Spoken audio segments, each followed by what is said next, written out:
오늘 말씀의 제목은 두 번째 시간으로요, 고백한 대로 믿으려고 하는가 라는 제목입니다. 내가 정말 신앙 고백한 대로 예수님이 주신 그 믿음을 믿으려고 하는가. 우리 옆에 있는 분들하고 한번 인사 주시겠습니다. 잘 오셨습니다. 네, 은혜 많이 받는 시간 되시기 바랍니다. 신앙은요, 내가 믿는 바가 무엇인지 아는 것에서부터 시작되는 것입니다. 막연하게 다닌다고 해서 그거를 안다고 할 수도 없고 그것을 체득하겠다고 할 수도 없습니다. 그래서 내가 먼저 믿는 바가 무엇인지를 아는 것부터 시작되는 것이기 때문에 이것을 다르게 말하면 사도신경에서 신경이라고 하는 크레도라고 할 수 있고 믿는다라고 할 수가 있는 것입니다. 지금 뭐냐면 믿는다는 의미는요, 그냥 내가 믿습니다가 아니라 이겁니다. 나는 나의 전 인격으로 생명과 같이 성경의 그 진리가 사실임을 그대로 믿습니다라는 고백이고 그게 삶이고 행함인 것입니다. 그리고 내가 믿는 바가 무엇인지를 깊이 깨달아가면서요, 우리의 삶에서 체득하는 과정이 바로 신앙생활과 교회생활입니다. 그런 신앙의 과정을 통해서요, 바울이 말한 것처럼요, 더욱 내가 믿는 기독교의 신앙의 중심인 예수 그리스도의 장성한 분량까지 이루기를 힘쓰는 것이고, 결국 세상죄를 지고 가신 어린 양과 결혼한 신부와 같이, 장성한 신부와 같이 성도로 만들어져 가는 것이 바로 우리의 신앙이라는 것입니다. 지난 시간의 말씀은요, 요한복음을 크게 두 부분으로 나눌 수 있다고 말씀을 드렸죠. 첫 번째가 뭐냐면 1장부터 10장까지 나눌 수 있고 10장부터 요한복음 21장 마지막까지 나누어진다고 했습니다. 그리고 지난 시간에 오늘 말씀인 이 40절에서 42절의 바로 핵심이 바로 이 말씀이었습니다. 그래서 이 요한복음 1장부터 10장까지의 참 그리스도인이고 성도인 양인 성도, 그 양인 성도의 신앙이 어떤 것인지 예수님은 결론적으로 뭐라고 딱 결론을 내리시냐면 세례 요한이 말하는 신앙의 방향만이 진짜 바른 믿음의 방향이고 신앙의 방향이다 라고 말씀을 결론을 오늘 내지면서 믿는 자들이 많이 생겼더라 라고 끝을 내십니다. 이게 뭐냐면 요한복음 21장 전체에서 상반기 앞장의 결론을 부분입니다. 그래서 본문에 크게 교회 안에 신앙의 두 그룹이 보여진다고 말씀하고 계셔요.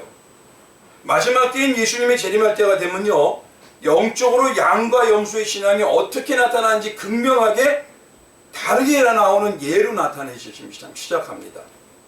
근데 그것은 뭐냐면 지금 우리가 해가는 이 삶 속에서 결론인 것 뿐이지 어떤 날 갑자기 짠하고 탁 하고 나타나는 게 아닙니다.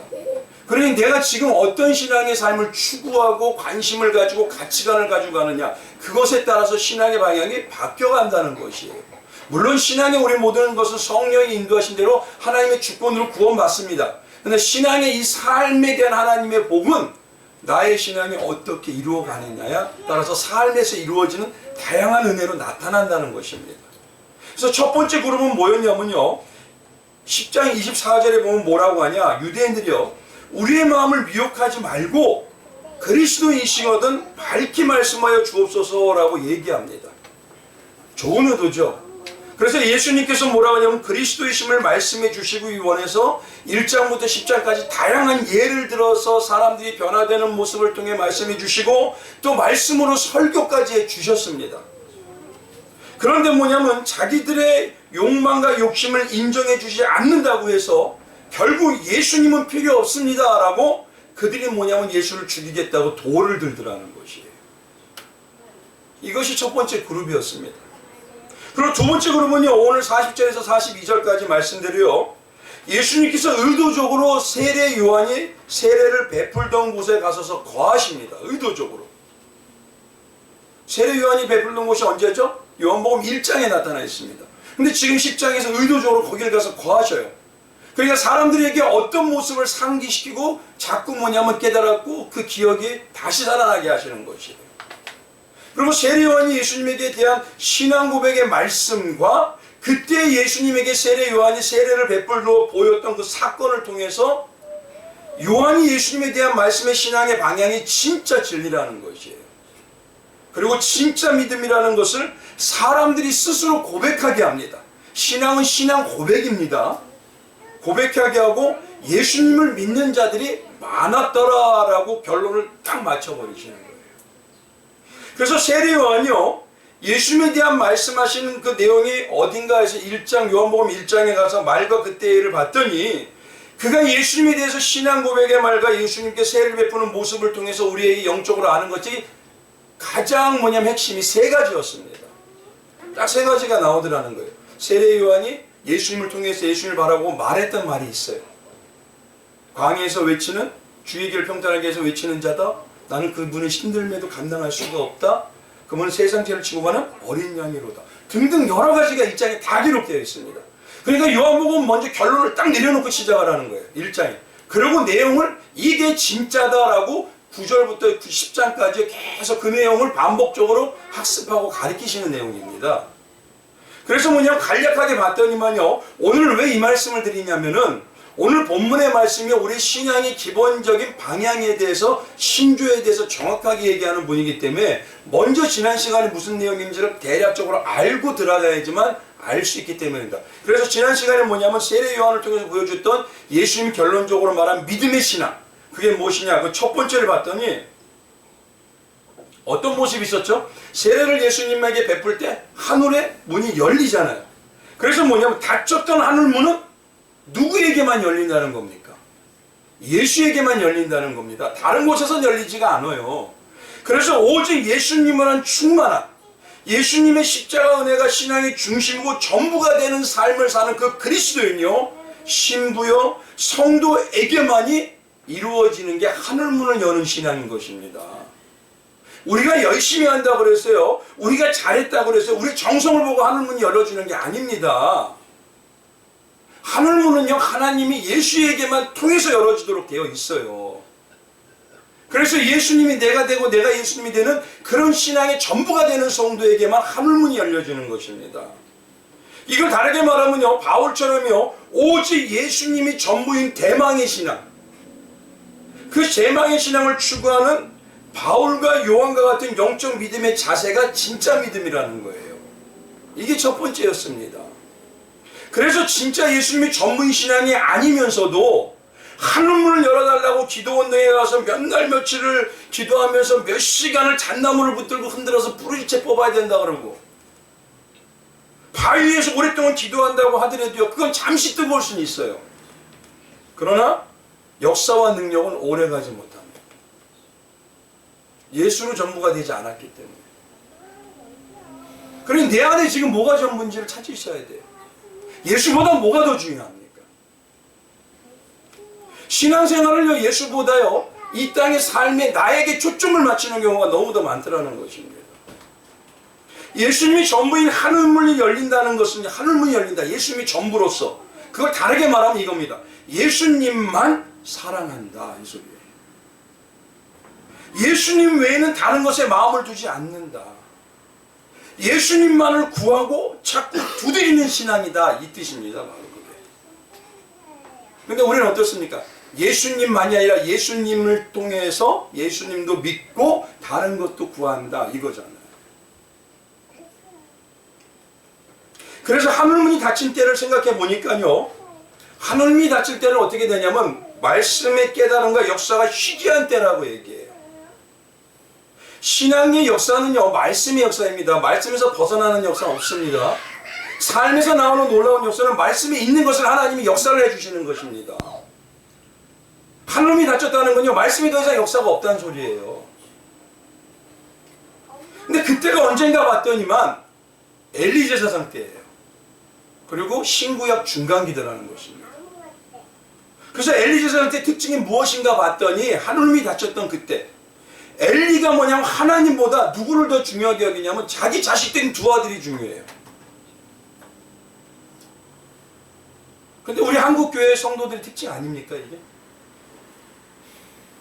근데 하나님이 그런 엘리를 보고 뭐냐면 너는 나를 존중히 여기지도 않고 나를 멸시하는 자구나 라고 얘기해 버리셔요. 즉 교회인 성도가, 교회가 돼야 될 성도가 예수 중심과 하늘 중심의 신앙이기보다 다른 것을 더 받아 누리겠다고 예수님과 신앙과 우리의 예배를 수단 정도로 여기더라는 것이에요. 따라서 첫 번째 점이 이겁니다. 내가 예수님을 믿고 신앙생활을 하는 동기, 내 안의 동기, 그리고 마음이 무엇을 위한 신앙이냐는 것이. 세례 요한은요, 광야에서 주의 길을 평탄하게 해서 주님만 바라보는 신앙이었어요. 예수만 오면 되는 거였어요. 자기의 영광도 아니에요. 사람들의 인기도 아니었습니다. 한번 보십시오. 정말 뭐냐면요, 우리의 신앙의 동기와 마음이 무엇을 원한다니까 정말 이겁니다. 예수님을 사랑해서 신앙하시는 것인가요? 아니면 다른 것을 더 받아 누리겠다고 믿는다고 하는 신앙인가요? 사랑하는 자는요, 어디에 초점이 맞춰지냐면 사랑하는 대상을 구합니다. 그 사랑하는 자만 있으면 돼요. 근데 나를 사랑하는 자는 그 대상을 이용해서 그가 가지고 있는 것을 더 받아 누리겠다고 하는 겁니다. 나를 사랑하는 자. 이것이 세상을 바라보는, 세상에서 말하는 사건을 한번 사랑을 보십시오. 세상에도 어떻습니까? 사랑한다는군요, 아무 조건 없이 대상을 사랑해요. 그래서 그 대상을 원하고 그 대상과 살고 싶어져요. 맞죠? 근데 나를 사랑하면 어떻습니까? 대상도 사랑하지만 재산이 어떻게 돼요?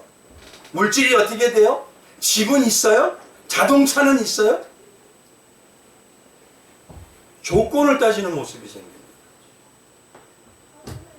근데 신앙은요, 예수를 사랑해서 예수만을 구하는 것이지 예수를 통해서 우리가 수단으로 여기는 게 아닙니다. 그러니 첫 번째 이 세례 요한은 첫 번째 중요한 게 예수만을 구하는 자였다는 것이에요. 그리고 예수만 구해서 예수만을 온전히 초점에 맞추니 그가 예수님을 대할 때 하늘문이 열리는 걸 보여주시는 거예요. 두 번째는 뭐였냐면요, 세례 요한처럼이 어떠냐, 오직 예수님만 자랑하고 그의 신앙이 어떤 거냐면 나는 없어지고 내려놓는 신앙의 삶을 사는 자세와 모습이 진짜 참 믿음의 신앙의 모습이라는 것이. 예수님을 사랑하기 때문에 어떻습니까? 내 거를 드리고 또 드리고 싶은 거예요. 근데 우리의 신앙은 지금 어떻죠? 예수님을 사랑한다고 받고 또 받고 싶어 하잖아요. 오히려 역사가 없습니다. 우리의 모든 주인이시고 우리의 모든 중심은 예수이신 거예요. 내가 아닙니다.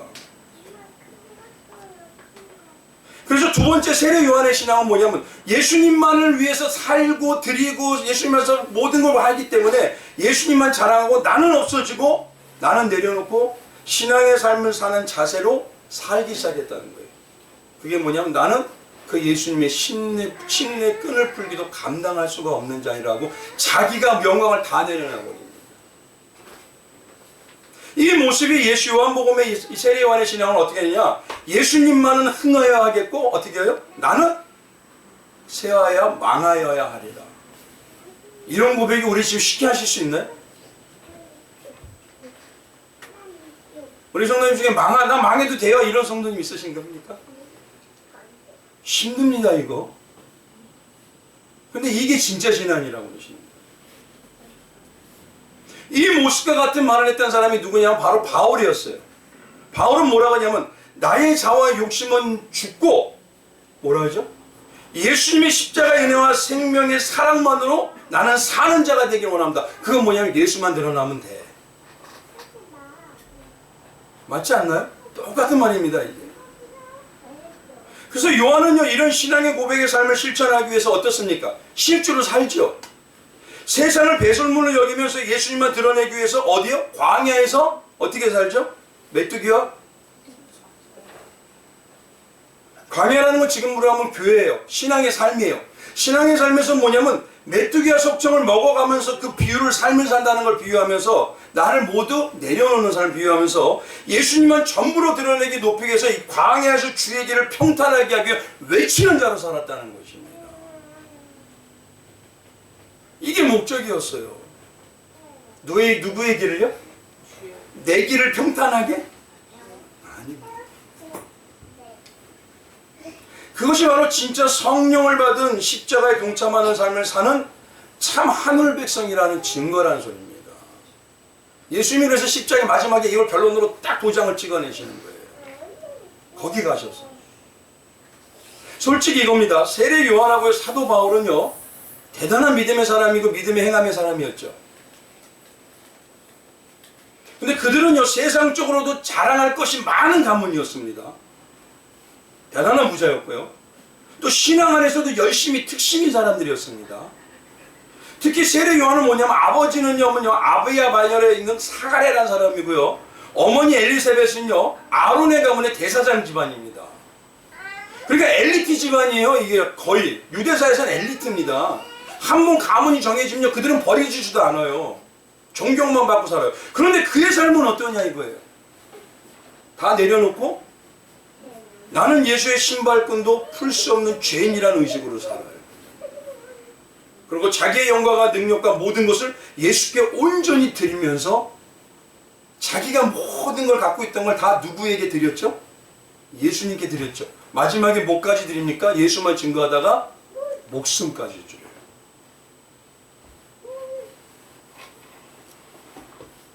그런 온유와 겸손의 행함이 실천을 했던 믿음이 진짜 믿음이다 라고 예수님이 딱 도장을 찍어버리시죠. 그럼 결국 뭐냐? 너희의 믿음은 어디 방향이야?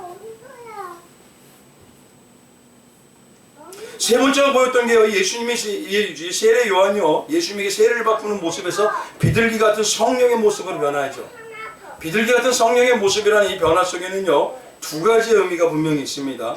비둘기라는 그 말에는 히브리어로 요나라는 거예요. 우리 요나 선지자 아시죠? 그 이름이 비둘기입니다. 근데 그 안에는 뭐냐면 야나하고 아나라는 말의 의미가 있어요. 야나는 뭐냐면 박해받다, 핍박받다는 아사셀 양과 같은 의미예요. 또 하는 건요, 아나라고 하는 건 애통하다, 애도하다는 거예요. 그럼 요걸 두 개를 합쳐보십시오. 비둘기라처럼 왜 성령으로 보여주셨는지. 예수님이 임하고 예수님과 함께 되는 성도는 어떠냐면 죽음을 말하는 장례를 준비하는 삶에 동참하는 성도가 되어야 된다는 거예요. 그게 뭐죠? 십자가에 동참하고 동행하는 삶을 살아야 된다는 겁니다. 요한 한번 봐보십시오. 바울 봐보십시오. 그렇게 살지 않았나요? 아니, 그렇게 살라는 것보다 그런 자세를 가지고 살지 않았던가요? 그래서 예수님은요, 마태복음에 예수님이 보여줄 표적이 뭐밖에 없다고 하십니까? 나는 요나의 표적밖에 보여줄 게 없다 이거예요. 그건 뭐냐면 나는 십자가밖에 보여줄 게 없다 이거예요. 근데 이거는 귀 있는 자만 알 수 있고 눈 있는 자만 볼 수 있다는 겁니다. 그게 성령 받은 자라는 소리입니다. 그런 자만 추구하고 그런 자만 따라간다는 거예요. 그래서 마태복음 16장 4절에 뭐냐면 악하고 음란한 세대가 표적을 구하나 요하나의 표적밖에는 보여줄 표적이 없느니라 하시고 그들을 떠나가십니다. 요나의 표적을 따라오는 자, 그 삶을 사는 자, 나를 따라오게 돼 있다는 거예요. 근데 우리는 어떻죠? 예수님이 십자가는 다 지셔서 이루어 놓으셨으니 우리는 그 공로로 잘 되고 부자만 되면 돼요 그러잖아요. 근데 십자가에 동참해야 되는 게 바로 뭐냐면 우리에게 전가시켜 주셨다는 의미입니다. 이게 하늘의 의미예요. 이 땅에서는 뭐냐면 전가받았다고 하면요, 그거 다 좋은 거 받았으니까 나는 기쁘게만 살면 돼 이거잖아요. 그게 아닙니다. 하늘의 영적인 의미는요, 전가받았다. 예수님의 십자가의 은혜를 전가받았다는 거, 그 십자가 같이 움직이고 같이 생활한다는 게 전가예요. 근데 우리는 이 땅의 가치관으로 하늘을 해석하려고 해요. 그런 해석이 안 되는 겁니다. 그래서 이 세 가지를 다 보여주시면서 요한이 예수님을 가리켜 한 말이 진짜 믿음의 말과 자세였구나 라고 사람들이 고백하게 만들어요. 그게 믿음의 고백이고 신앙 고백입니다. 그리고 믿는 자가 많아졌더라 이렇게 나와요. 다 신앙생활 교회 다닌다고 다 성경 읽기 따라서 믿는 자 많은 거 아닙니다.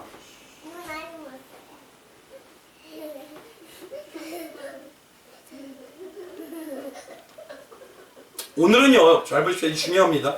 이 세 가지, 요한이 말한 이 세 가지의 진리의 방향을요, 다르게 말하면 우리 신앙에서 핵심이 되는 사도신경에서 있죠. 그 중에서 가장 중요한 덕목이 뭡니까?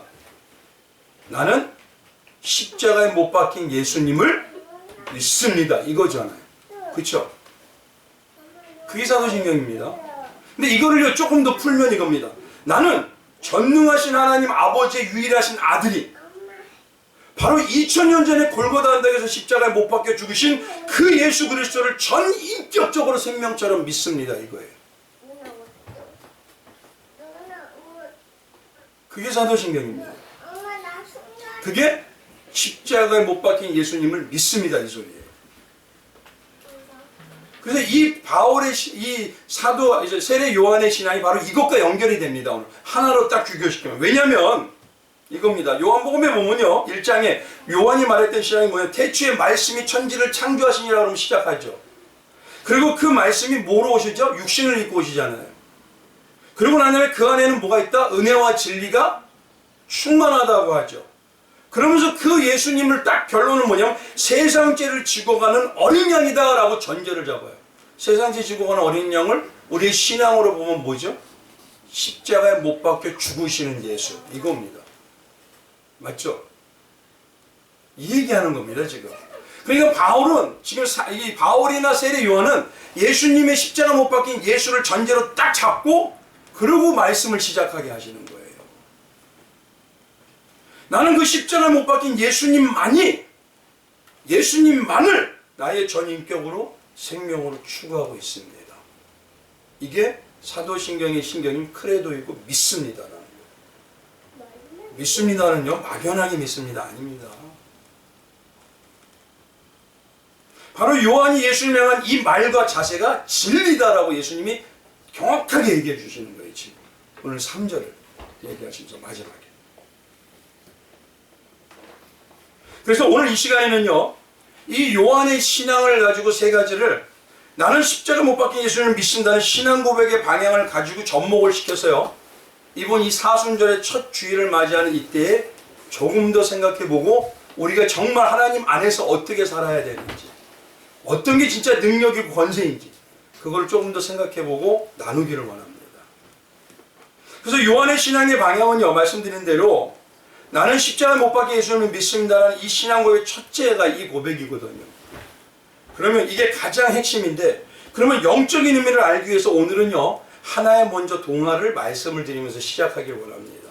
우리 성도들 중에서 아낌없이 주는 나무라는 이야기 아시나요? 아낌없이 주는 나무. 아마 한 번은 들어보셨을 거예요. 이 내용이 뭐냐면요, 옛날에 언덕에 사과나무가 한 그루가 있었어요. 근데 그 나무에게는 사랑하는 소년이 한 명 있었습니다.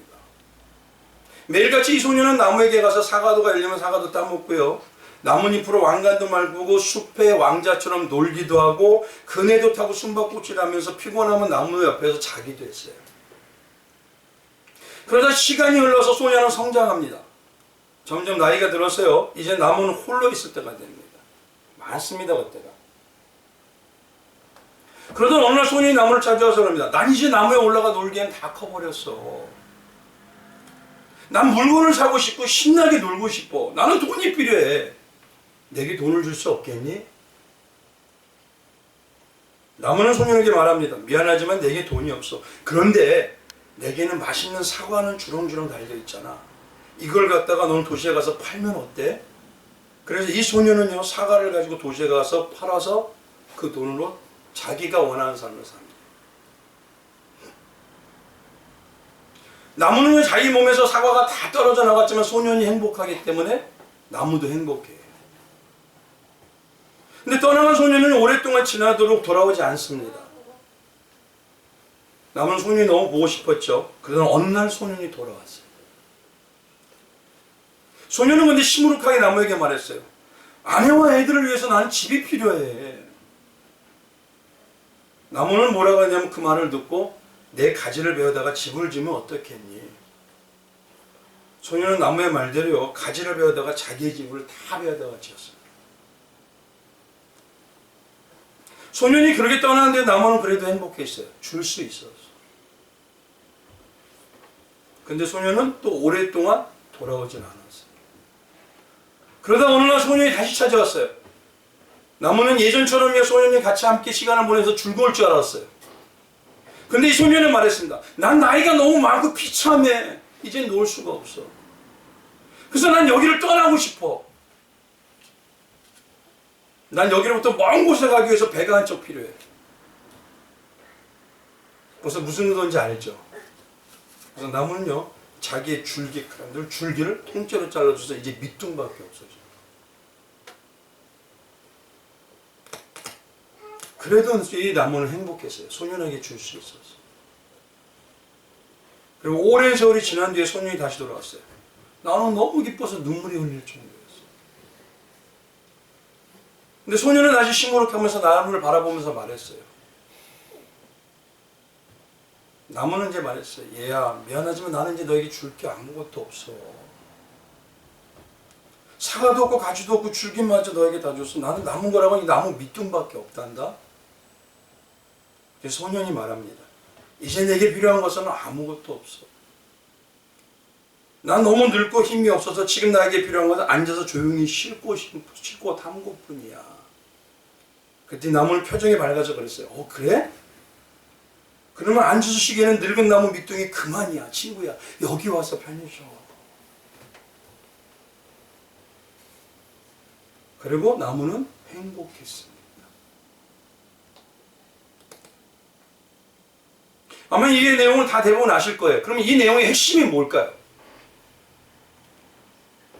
주책 없는 나무에 생각 없는 나무인가요? 이 나무의 핵심이 뭐죠? 이야기가요? 그건 사랑입니다. 사랑하기 때문에 주고 또 주고 자신의 생명까지도 주는 거예요.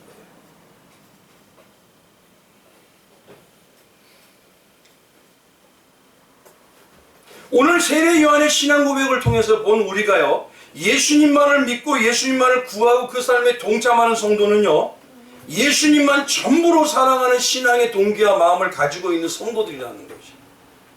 예수님만을 사랑하는 신앙의 동기와 마음을 가지고 있어요. 그리고 그들이 하늘문을 열어서 하나님의 말씀의 능력을 이루어내는 성도들이라는 것입니다.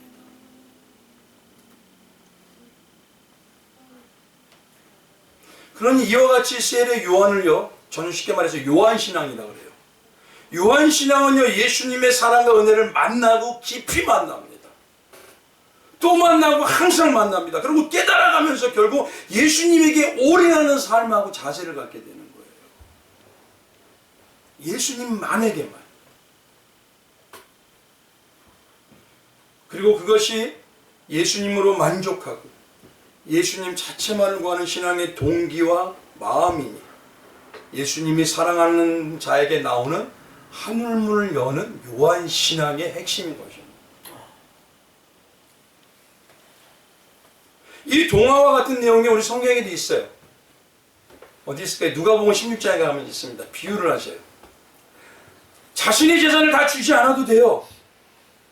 근데 사랑하기 때문에 아들에게 유산으로 다 챙겨줍니다. 아들은 자기 마음대로 허랑방탕하게 다 써요. 근데 이제는 갈 곳이 없으니 다시 돌아오는 둘째 아들. 그런데도 아버지는 거리가 먼 곳, 이걸 옛날 성경에는 상거가 멀다 그러죠. 거리가 먼 곳에서부터 율법으로는 하나님의 법으로는요, 이런 아버지를 무시하는 자식은 어떠냐면 당시에 돌로 쳐 죽입니다. 이게 하나님의 법이에요. 근데 그러니 마을 사람들에게 아들이 돌에 맞아 죽을지 않게 하기 위해서 어떻게 하느냐? 아버지가 자기 체면을 다 버리고 권위도 다 버리고 존경도 다 버리고 명예도 버리고 아들에게 달려나가는 거예요. 유대인들은 절대 안 띱니다. 그리고 그 아들을 부둥켜 안아버립니다. 그리고 상속자라는 증거인 가락지를 끼우고 좋은 옷을 입히고 큰 잔치를 뵙니다. 누가 핵심이죠? 아버지 사랑 아닌가요? 이 둘째 아들을 안는 순간 하나님의 법인 율법으로는요, 아버지는 이미 돌에 맞아 죽었어요. 근데 그뿐인가요? 이제요, 둘째 아들한테 큰 아들이 어떻습니다? 둘째 다 탕진해버린 둘째 아들만, 아버지 둘째 아들만 아들이에요 하면서 따지기 시작해요. 오해하고 시기하고 이제는 아버지에게 따지는 수모를 다 당합니다. 근데 그 아들도 다 받아주시고 아버지가 감싸주셔요. 다 내게 네 것 아니냐. 유대인의 법으로는요, 아버지가요 큰 실수를 해서 가산을 다 탕진해도 자식은 한마디도 하면 안 돼요. 이게 유대인의 법입니다. 만약에 이 큰 아들과 같이 아버지가 따지고 하는 거는요, 악한 인간이라고 취급해요. 그래서 아버지에게 맞아 죽어도요 마을 사람들이 잘 죽였습니다. 그래요. 이게 유대인의 법입니다. 근데 탕자에 비해서 아버지가 재산을 둘째 아들에게 다 죽어도 아들이 왔다고 송아지를 잡고 가락지를 깨우고, 이 모습을 보면 아버지는 당시 어떤 정도의 사람이냐면 마을의 유지예요. 그쵸? 송아지가 당시 집 한두 채 값입니다. 어마어마한 거예요. 그리고 어떻게 보면 아버지가 그 정도 재산을 마을에서 모았다면 정신적인 지주와 같아요. 그 마을의 사람들에게. 유대인들은요 체면 때문에 목숨을 버립니다. 그들은 율법에 잘 지키는 신실한 자는 체면을 지키기 위해서 전쟁 중에 안식일이 되면요 칼을 내려놔요. 그리고 걸어가요. 그러다 맞아 죽어요. 그게 신실한 신앙이에요. 그들은 그렇게 살아요. 근데 유대인이고요, 아버지는 마을에서 상당한 권위가 있는 유지이고요, 그 마을의 정신적 지주와 같은 아버지. 근데 달려나가서 모를 끌어안고 입을 맞춘다? 그것도 패역한 법을 지킨 아들을? 이 아버지가 한 행동은 뭐냐면 체면도 버리고 목숨보다 중요하게 율법도 다 범한 겁니다. 지금 이거. 그러니 그 마을에서 권위는 떨어졌고 이제 지나가는 사람들이 침뱉대. 퇴퇴하고.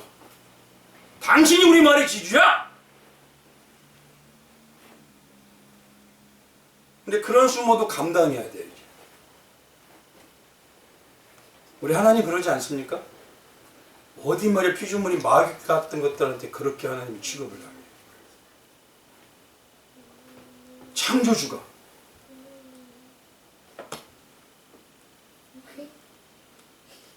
생각해 보십시오. 인간인데 개미가 짝짝하고 걸로 조그맣게 귀여우더니만 네가 뭐야 이렇게 얘기한다면 어떨까요?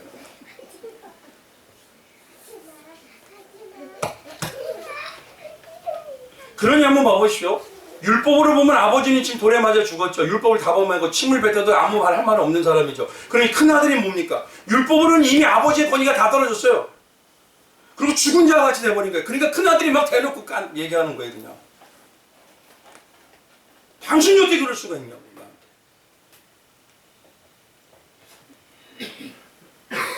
이제는 아버지를 무시하고 평가하고 짜증내고 할 말 다 해버려요.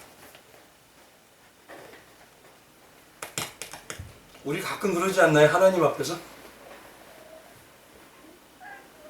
그 경외하는 신앙인가요? 아니죠.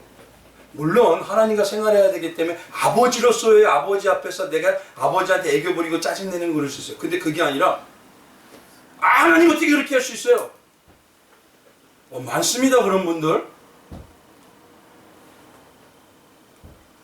그러니 이 이야기는요 둘째나 아니면 첫아들이 돌아온 탕자가 주인공이 아닙니다.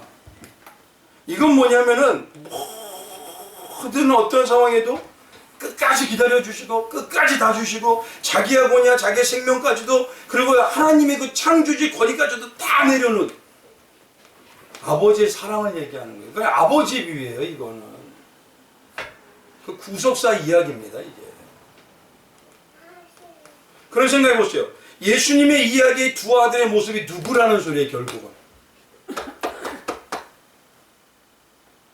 둘째 아들의 모습은 내 맘대로 신앙생활을 떠난 것처럼 살다가 필요할 때만 아버지 안 그러나요? 저도 그럴 때 많은데. 아버지 오늘 어떻게 할까요? 아버지 어디 갈까요? 누구하고 대화하면 좋죠? 어떻게 가면 좋죠? 이게 아니라 마음대로 원하는 대로 살고 내가 추구하고 싶은 대로 내가 그냥 내 맛대로 그냥 하다가 필요해서 힘들고 어려우면 아버지 나 도와주세요. 자식은 그럴 수는 있긴 있어요. 근데 좀 갈롱스럽지 않습니까? 큰아들은 어떻습니까? 교회 안에서 신앙생활을 조금 잘해요. 근데 자기는 잘하는 것 같아요. 너무 열심히 하는데 나 인정해 주지 않는다는 거예요. 왜요? 은혜라는 것은요 우리의 공로 인정하지 않는 겁니다. 그러니 어떻게 하죠? 하나님이 어떻게 나한테 그럴 수가 있어요? 조금만 삶이 힘들면 하나님이 어떻게 나한테 이럴 수가 있어요?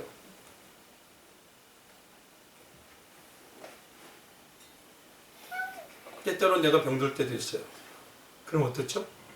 하나님 안에서 겸손하라. 때때로 삶이 어려울 수 있어요.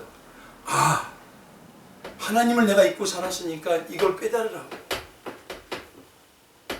근데 우리는 그냥 거기서부터 삿대질을 해요. 근데 하나님한테 하면 욕먹을 것 같으니까, 하나님한테 혼낼 것 같으니까 다른 사람한테 막 해요. 결국 그 하나님한테 하는 겁니다. 그러니까 큰아들이나 둘째나 다 우리에게. 그러니 아버지의 끝없는 사랑이고, 이건 구원의 이야기. 근데 아까 아낌없이 주는 나무의 이야기와 똑같아요. 요한이 보이는 신앙은요, 바로 뭐냐면 이 사랑의 영을 받은 자예요. 1장부터 그걸 선포하고 가는 거기 때문에. 그걸 체험한 자고 지금도 항상 예수님의 사랑으로 갈급해하며 사는 자예요. 그러니 정확하게 순간순간 알아볼 수밖에 없죠. 그러니 한번 여쭤봅니까? 저와 성도님들의 마음 깊은 곳에 있는 신앙의 동기가 무엇입니까? 예수님이 십자가에 못 박혀 죽으셨다는 그걸 믿는 동기가 뭐야 이거예요? 예수님이 지어줬으니까 이젠 천국도 받고 복도 받고 나도 잘 되고 내 자식도 잘 되고 이거 원하나요? 물론 우리는 예수님이 하나님의 가족이기 때문에 성도이기 때문에 자녀이기 때문에 그러주실 수 있어요. 그러나 내 마음의 동기가 어떠냐는 거예요. 예수님이 십자가 못 박힌 그 은혜를 믿는 동기가 뭐냐는 거예요. 마음의 의도가 뭐냐는 거예요. 중심이.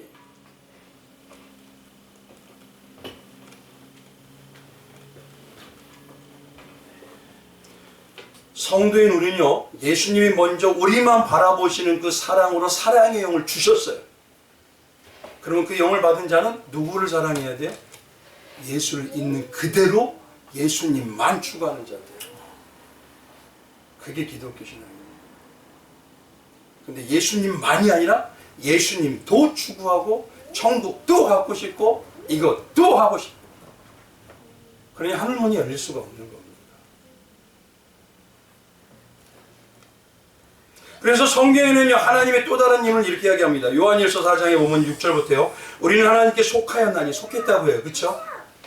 하나님을 아는 자는 우리의 말을 듣고 하나님께 속하지 아니한 자는 우리의 말을 듣지 아니하나니 진리의 영과 미혹의 영이 이로써 아느니라. 그것이 뭡니까? 성령 받은 자와 안 받은 자를 안다 이 소리입니다. 이게.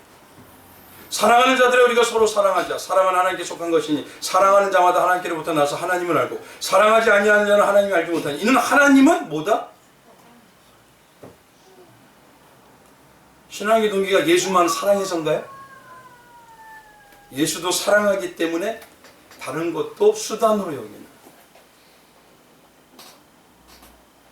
지금도 예수님은요, 성령 받은 성도인 우리에게 도마에게요, 보이듯이 온몸에 찔린 그 못자국과 그 찔린 그 뚫려있는 손자국 같은 걸 말씀으로 계속 보여주셔요. 내가 너 사랑해. 내가 너 사랑해.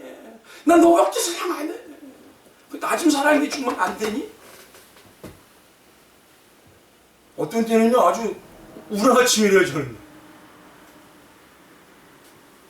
예수님은 지금도 그러고 계시는데, 우리는 뭐냐 이거예요, 계속. 그 사랑을 받았다는 거예요. 10년, 20년이 돼도 여전해요.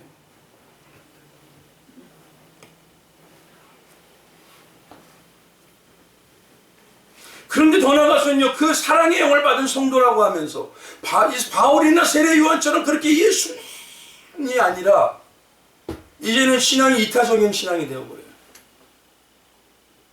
감각이 무덤되어져 버려요. 내가 어마어마하게 병들고 있다는 걸 상상을 안 한다는 겁니다. 생각을. 결국 그건요, 아직 예수님을 모르는 겁니다. 그리고 참 믿음의 신앙이 아니고 성경 말씀대로 하늘문을 열린다는 걸 생각도 하지 마셔야 돼요. 그러니 첫 번째, 나의 신앙의 동기가 뭐? 세례 요한이 보여줬던 게 첫 번째 이거였어요.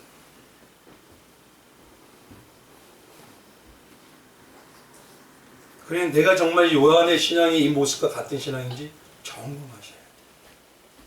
지금 말씀이 열어준 이때, 신앙생활로 우리에게 자꾸 가슴을 때리는 이때, 주님 오실 때가 되면 때리지도 않아요. 그때는 다 끝난 때이기 때문에. 정말 우리 성도님들이요, 예수님만을 사랑해서 하는 하늘 문을 여는 성도님 되시기 주님의 이름으로 축원드리겠습니다. 성령께서는요, 오직 예수님만 사랑하셔요. 그리고 예수님만 보여주시는 분이고 예수님밖에 안 보여요, 성령은. 근데 우리가 그 영을 받았잖아요.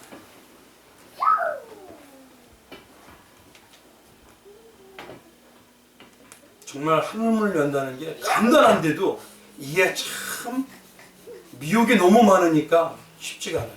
그러니까 집중을 하셔야 돼요. 흩어져서 살 때가 아니에요, 지금이. 특히 마지막 때. 두 번째 뭐냐면요, 이겁니다. 요한신앙의 핵심 중에서 십자가에 못 박혀 죽으신 예수님을 믿는다는 건 어떤 거냐면 이겁니다. 예수님이 사셨던 그 십자가에 못 박힌 삶을 항상 지금도 어땠죠? 나는 죽고 예수로 산다 그랬죠, 두 번째가. 그것처럼 지지고 볶고 희노애락을 누리며 산다는 거예요, 그게. 우리 예수님과 지지고 볶고 삶을 진짜 사세요? 아니면 주일날 일주일에 여기만 딱 올 때만 사세요?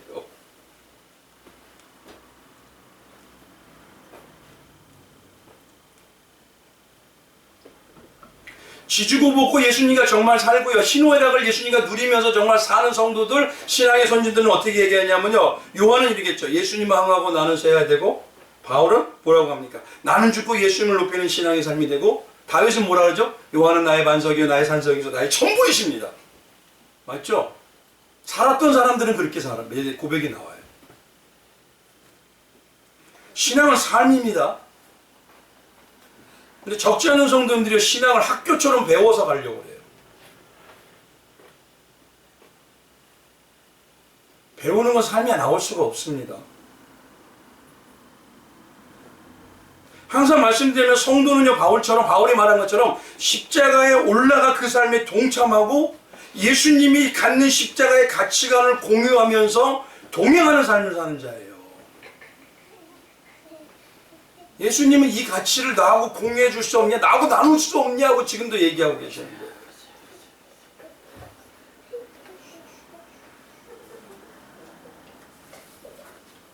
그래서 이 신앙을 다르게 얘기하면 어떤 거냐? 하늘문을 여는 신앙은 역지사지의 신앙이에요. 쉽게 말하기요. 예수님과 살면서 내가 죽어야 누가 살아요? 예수가 살면서 역사가 나와요. 다 내가 살라 그래요, 근데.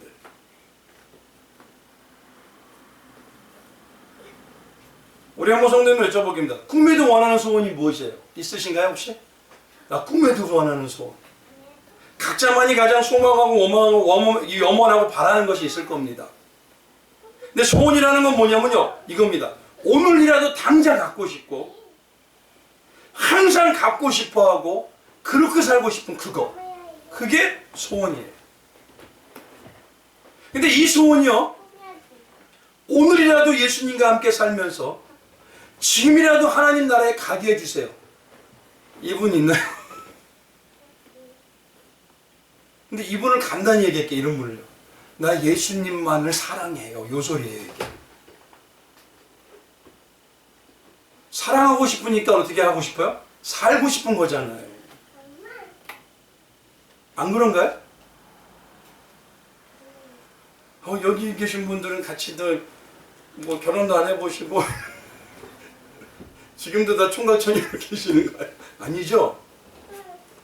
사랑하니까 살기 원하는 거죠. 사랑하기 때문에 예수님이 사셨던 내 사랑하는 대상은 십자가의 삶이 천국의 삶의 원리입니다. 십자가의 삶의 원리가 천국의 삶의 원리예요. 그게 역지사지의 신앙이에요. 그래서 바울 같은 믿음의 사람들이 이 땅에서 그 삶을 살아내본 거예요. 나는 죽고 예수로 살고 세상을 배선물로 여기고 자원하는 심령으로 하나님만을 바라보며 오늘이라도 주님과 살고 싶습니다. 그게 사랑하는 자의 특징이에요. 분명히 예수님은요, 모든 역사와 계획이 있을 때까지는 안 오셔요. 그러나 내 마음은 살아보시고 있냐 이거예요. 살아보신다면 내가 죽으려고 해요, 더. 왜요? 그게 진짜 능력이 나오니까. 사람의 본성은 항상 무엇인가 관심을 가지고 있는 것에 내 마음이 가게 되어 있어요. 이게 성경이 말씀하신 내용입니다. 즉 천국에 관심이 가기 위해서는요, 가장 먼저 해야 되는 건 뭡니까? 내가 관심이 이쪽으로 가려면 이쪽하고 뭐가 돼야 돼요? 끊어져야 되잖아요. 그런데 지금은 한 발은 세상에, 한 발은 신앙 안에. 이건 뭐죠 도대체?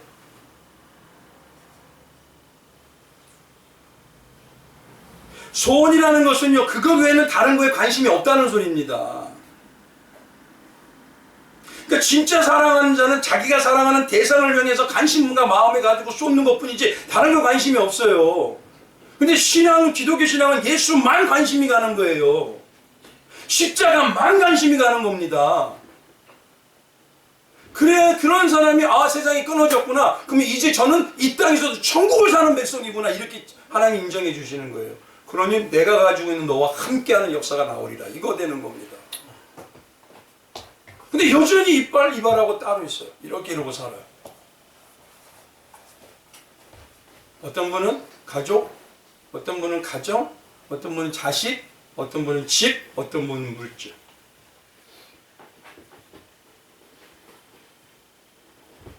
사랑하기 때문에 주고 또 주고, 결국 말씀드렸죠. 나 자신도 드리는 거. 그게 바로 뭐냐면 나는 죽고 이 땅의 가치관과 관심은 죽고, 뭐죠? 예수를 십자가의 생명으로만 천국의 관심과 가치관으로 사는 자, 요 소리입니다 이게. 그러니까 살아와야지만 이 가치가 생기는 겁니다.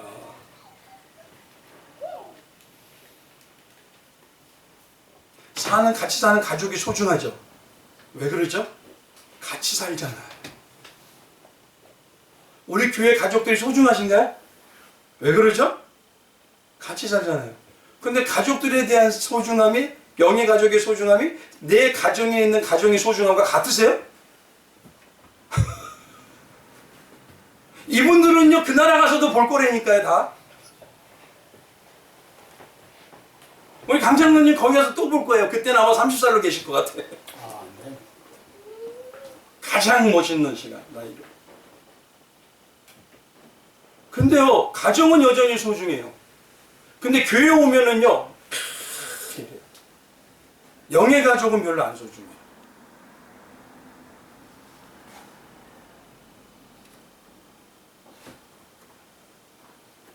신앙의 삶을 살라는 걸 간단히 말하면 이겁니다. 우리가 가족을 위해서 일을 하죠. 가족을 위해서 놀러 가죠. 가족을 위해서 음식을 장만하죠. 가족을 위해서 헌신하잖아요. 그러니까 이 땅에 우리의 삶을 위해서 필요한 것을 다양하게 어떤 겁니까? 내 가족을 위해서 물질도, 건강도, 권력도 필요함을 원하잖아요. 그쵸? 그 정도 원하죠? 이게 당연한 겁니다. 그러면 우리가 성도라면요, 이겁니다. 어린 양의 신부인 우리는 예수를 중심으로 천국의 가정이라게 그 사는 법, 천국의 가정도 우리가 살아야 되잖아요. 그러면 그 사는 법을 배워야 되고, 알아야 되고, 살아봐야 되고, 성공하는 법을 배워야 되고, 알아보고 살아야 되고, 그곳에서 부유해지는 방법도 관심을 가지고 살아봐야 되는 겁니다. 근데 여기에 삶은 살질 않아요, 전혀.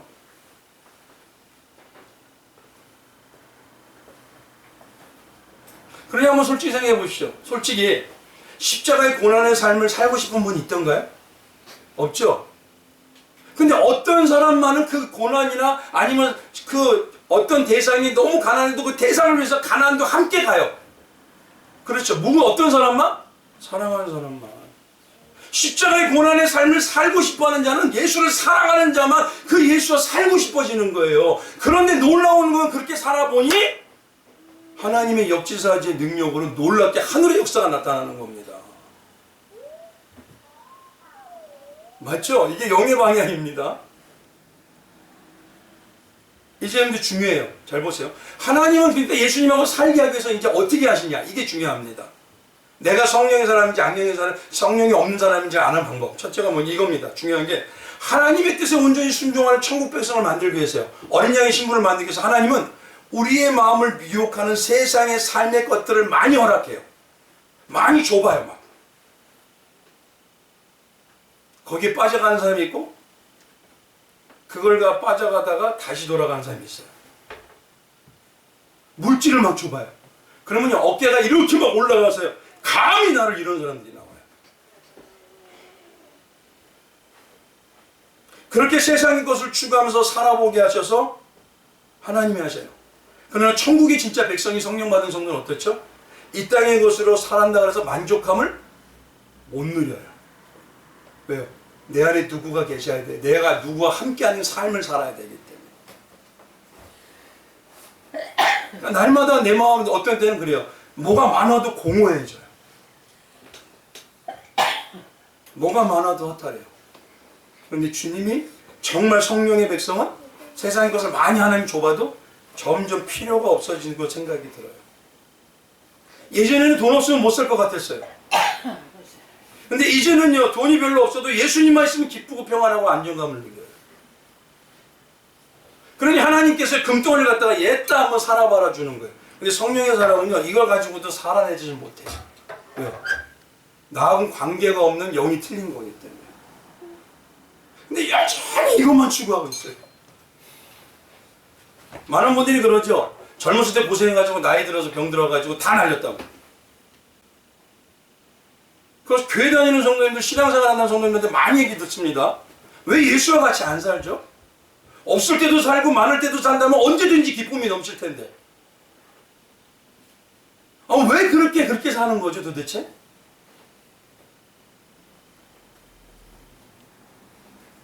그러니 요한의 신앙이고 바울 신앙이라는 건요, 예수님과 삶을 살아본 거예요. 살아봤더니만 내가 죽으면 예수의 놀라운 십자가의 승리한 다 이룬 생명이 나타나기 시작합니다.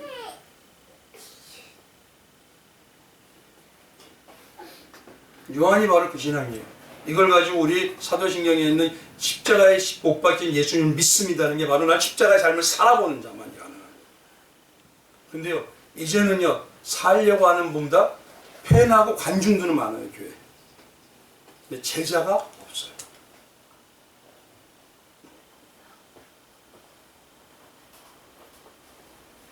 정말 건강보다 이제 예수님이 하나님이 중요해지고요. 명예보다 하나님이 중요해져요. 그러니까 세상에 바라봐도 이게 이해가 되는 삶입니까? 그러니까 세상은 감당이 못하는 삶이라는 거예요. 근데 놀라운 게 그런 삶이든 가난하든 부유하든 날마다 그렇게 사니 저분은 도대체 뭐야 이렇게 되는 거예요. 그래야지 기독교 안에서 그래야지 나 예수 믿겠다는 사람이 달려나오는 거 아닙니까? 근데 예수 믿는 사람들이 세상에 삶이 가난하면 찌들어서 이러고 있고 조금 부하면 이러고 있고 뭐가 들려요 도대체? 요한은요 대단한 가문이라도 예수와 동행하는 삶을 날마다 살아요. 그러니 요한이 세례를 주면서도 이 독사 자식이라고 하더라도 사람들이 어떡하죠? 머리를 들이밀면서 세례 주세요 이럽니다. 맞죠?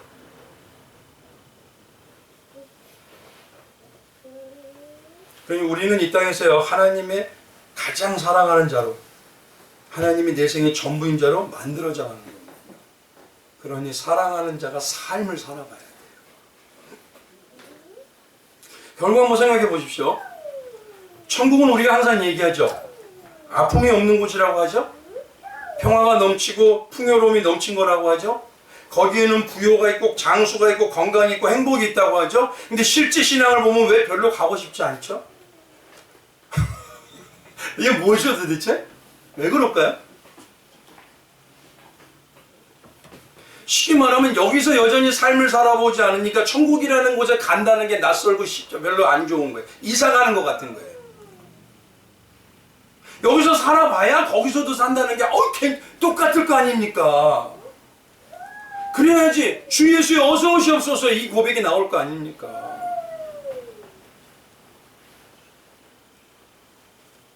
그러니까 두 번째는 그거예요. 십자가에 죽으신 예수님을 나의 생명으로 믿는다는 이 말은 사랑하기 때문에 지지고 볶고 희노애락할 삶을 사는 그 신앙의 하나님의 백성으로서 나는 죽고 예수의 생명을 사는 자. 그게 뭐냐면 나는 망하고 예수만 흥하고 그게 나오는 겁니다. 그게 바로 세례 요한의 삶이에요. 마지막 세 번째는 이겁니다. 아까 말씀드린 대로 성령이 보이신 비둘기같이 보이신 사건이 야나하고 아나라고 했죠. 그러면 이게 뭡니까? 십자가의 죽음을 준비하면서 십자가에 동참하는 삶과 자세를 살아간다는 거 아니에요? 그럼 요거를 간단하게 할게요. 대속의 삶을 산다는 거예요.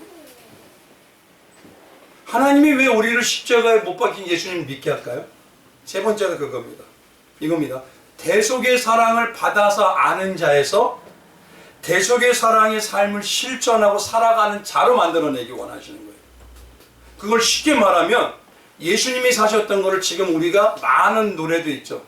하늘의 미랄되어서 거지리니 예수님처럼 살아가게 하소서. 하늘의 미랄되는 삶을 만들는 거 원하시는 겁니다. 그래서 요한복음 12장 24절에요. 내가 진실로 주신 너에게 이르노니 하늘의 밀이 땅에 떨어져 죽지 아니하면 하늘 그대로 있고 죽으면 어떻다?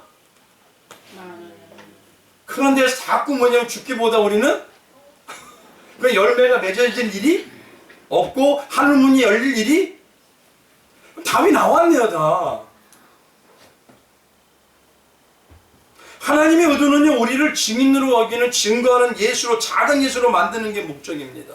그래서 우리가 무엇인가 그 삶을 희생과 헌신으로 살아내서 받으려고 하는 게 아니라 우리가 그 희생과 헌신의 삶을 살아와서 예수님처럼 주고 또 주는 자가 되게 만드는 게 목적이에요.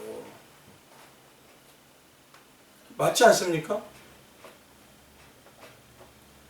그래서 초대교회는 순교자를 만들었어요. 주는 자가 순교자입니다. 근데 지금은 하나님은 순교자의 삶을 원하시는 거예요. 근데 왜 순교자의 삶을 살려고 하느냐? 왜 자꾸 관중과 팬이 되기만 하려고 하고 제자는 안 되려고 하냐 이거예요. 마태복음 25에 가면 양의 신앙이 나오죠. 양과 염소를 갈라내죠. 근데 양은 어떻습니까? 남들이 자랑할 만한 상인데도 뭐라죠? 나는 예수님 아무것도 잘한 게 없네요. 이게 무익한 종이죠. 당연히 해야 될 일 했습니다. 그럴 때 무익한 종이에요. 근데 이게 어떤 삶이냐면 나는 하나님의 밀로로 간연히 떨어져서 죽어야 될 사람이에요. 그러니 그런 삶을 사는 게 뭐 대단한 겁니까? 이거 얘기하는 겁니다. 바로. 그러기 위해서는 어떻게 해야 된다? 요한신앙처럼 바울신앙처럼 예수님을 흔하게 항상 지금도 느껴야 돼요. 사람. 그 느끼는 자가 사랑하는 예수님을 사랑한 자가 되고 예수님을 사랑하는 자가 너무 사랑하니까 살고 싶어지니까 가족을 같이 구성하면서 이 사랑이 넘치게 되고 이 사랑이 넘치게 되니까 나중에 어떻게 돼요? 하늘의 미랄의 삶이 돼요. 이 방향성이 이렇게 이해가 되시죠? 그때가 나올 때만 하늘문을 여는 자가 되니 어떤 자다? 나보다 예수님이죠. 너희가 나보다 더 대단한 걸 하리라 그러시잖아요. 그게 바로 요한복음 14장입니다. 12절에 내가 진실로 주신 너희를 믿으니 나를 믿는 자는 나옵니다. 아십니까? 나를 믿는 자는 그렇게 뭐냐면 사랑해서 살고 너희가 하나님의 미랄이 되려고 하는 그 자는 나의 하는 일을 저도 할 것이요 또한 이보다 큰 것도 하리니 이는 내가 아버지께로 감이니라. 왜? 그게 진짜라고 내 아버지께 증거하니까 그 아버지가 마음껏 부어주신다 이거예요. 너는 변질이 안 되는구나. 너는 여전히 나만 바라보는구나. 근데 뭘 부어주면은 이거는 올라가고 자꾸 바뀌어버려요. 그러니 부어줄 마음, 우리 신앙의 동기가 어떤지 하나님 모르실까요? 아시잖아요. 그러니 어떻게 부어줍니까? 어떻게 하늘문을 엽니까? 그러니까 세 번째가 이겁니다. 십자가 못 박힌 죽은 예수님을 믿는 자. 요한같이 이런 신앙으로 예수님만을 십자가 예수님을 믿는 자, 그 예수님을 추구하는 주의 길을 평탄하게 하는 자, 그는 뭐냐면 사랑하는 자이고 그가 살아가는 삶은 하나의 미랄이 되는 삶. 교회에 왜 이렇게 싸움이 많은 줄 아세요? 그건 뭐냐면 다 받겠다는 거예요. 이 욕심들이 부딪히는 거예요. 어떤 때는 목자와 어떤 때는 중직들, 어떤 때는 성도와 성도들. 그러니 교회가 점점 더 냉랭해지는 거예요. 이제 말씀을 마칠게요. 신앙은 삶입니다. 저도 그 삶을 살려고 노력을 해요. 근데 못 살아요. 근데 못 사는 게 아니라 성도는 못 산다 해서 포기하면 안 되는 겁니다. 우리는 포기를 할 수가 없어요. 왜? 완전한 성령이 나를 붙들고 있잖아요. 신앙의 삶을 살아서 십자가의 참맛을 느껴야 되는 거예요. 그 역지사지의 맛을 느낀 요한의 신앙이 미백, 최고의 보신 뭐냐? 나는 그의 신발끈도 풀 자가 못 됩니다. 예수님을 흥하고 나는 망해야 됩니다. 요한은 당시 유명한 자였습니다. 근데 오히려 그러고 생명까지 드렸더니만 하나님께서 요한의 이름을 지구가 멸망하고 성경이 없어지기 전까지 절대 안 없애버리죠. 그리고 예수님이 딱 얘기하시는, 오늘 얘기하시는 요한이 말하는 그 신앙과 모습이 진짜 믿음이다. 우리 예수만 보이는 교회 성도님들이요, 요한과 같이 이런 인정을 받으신 그런 성도님들 되시기 주의 이름으로 축원드립니다. 정말이에요. 우리 성도님들이 하나님을 다 여셔서요, 어떤 분은 영권을 받고 어떤 분은 인권을 받고 어떤 분은 물권을 좀 받았으면 좋겠어요. 막. 그래서 멋있게 한번 살아봤으면 좋겠어요. 저도 그렇고 그렇게 되기를 원합니다. 우리 잠시 기도하겠습니다. 하나님,